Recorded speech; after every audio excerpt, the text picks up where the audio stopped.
وایو زه روغتون ته ځم یعنې هسپتال ته ځم. دا جمله په الماني ژبه داسې وایو: Ich gehe ins Krankenhaus. Ich gehe ins Krankenhaus.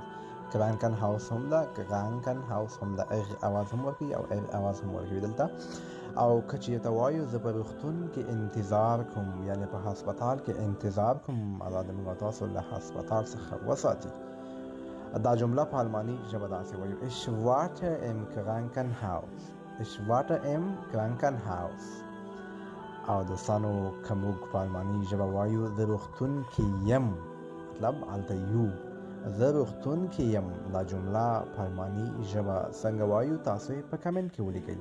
دوستانو د آر دلته اغ اواز هم ورکوي او ار اواز هم ورکوي. اکثره المانیان اغ وایي تلفظ کوي.